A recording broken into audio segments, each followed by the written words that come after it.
Hi there traders, this is Steve Murray, the market chartist for FX Explained, and we're going to take our regular weekly look in here, our macro watch, economic, geopolitical and fundamental wrap up of what's going on with markets right now for the past week and looking out into the week commencing the 24th of February. Well, our title here is the US dollar is king, and it certainly is. US dollar extremely strong in here at the moment against most major currencies, in fact pretty much all major currencies, as we've seen a shift in focus in here with respect to the coronavirus, certainly seeing a more of a cautious approach from financial markets, although equity indices, particularly the US equity indices, did make new all-time highs in here over the last week. We have seen a shift in tone. Global stock averages have continued to push higher, but at a slightly slower pace in here, and they've certainly been punctuated by some more jittery, rapid sell-offs that we certainly saw then at the end of last week. And we can see it here with the S&P 500. This is a daily chart. The last 2 days, significant sell-off in here, creating small topping pattern in here, shifting the short to intermediate term threats in here to the downside now for the S&P 500, having been very strong throughout February, making new all-time highs. And then if we turn our attention to what's benefiting, well, gold.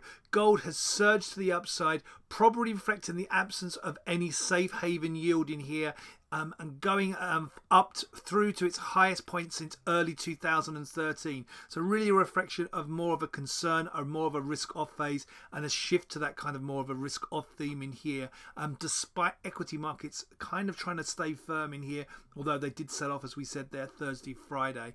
The US dollar versus the Japanese yen surging to the upside. Normally the yen benefits in here when we're in this kind of safe haven flight to quality scenario, but at the moment potentially because of the fact that the outbreak is hitting Japan as well. It's hitting the Asian region, significantly hitting South Korea in here over the past week. We've seen a sell-off in the yen. The US dollar is king. The US dollar yen have been moving sideways in here throughout the last couple of weeks, but an aggressive breakout. Again, potentially a search for yield in here, with US assets still yielding more positively than pretty much the rest of the planet in here, and the US equity market still very strong.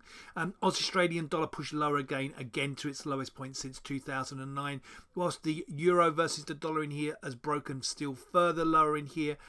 It's the weakest point since May 2017. So the US dollar strong everywhere in here. Australian dollar, the euro versus the Japanese yen, also to a lesser extent versus the pound and New Zealand dollar in here. So US dollar certainly is king in here right now.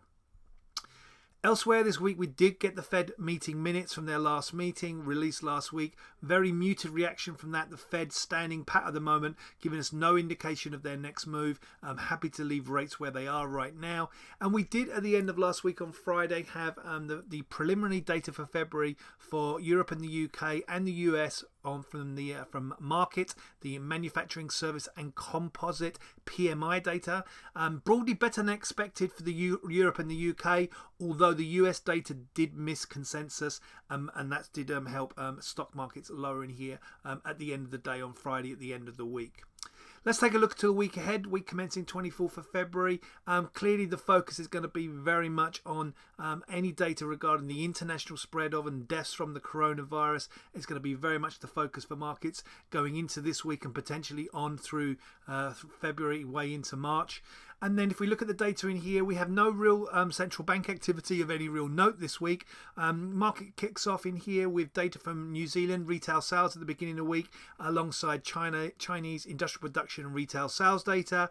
We then get a string of German data, important German data throughout the week. So Monday, the German IFO, Tuesday, German GDP, nothing of significant note on Wednesday. Then US durable and capital goods orders on Thursday. Japanese CPI, German unemployment and CPI data on Friday, and then we kind of wrap up the week with the US PCE data, personal consumption expenditure, and Canadian GDP. I'm going to wish you all a great trading week. If you like what you see here, please do follow us on our FX Explained YouTube channel, and you can also subscribe to the Market Chartist Technical Analysis reports if you go to marketchartist.com. Everyone out there, please do have a great trading week. So traders, don't forget to catch us on the next FX Explained Macro Watch and all the great content on fxexplained.co.uk.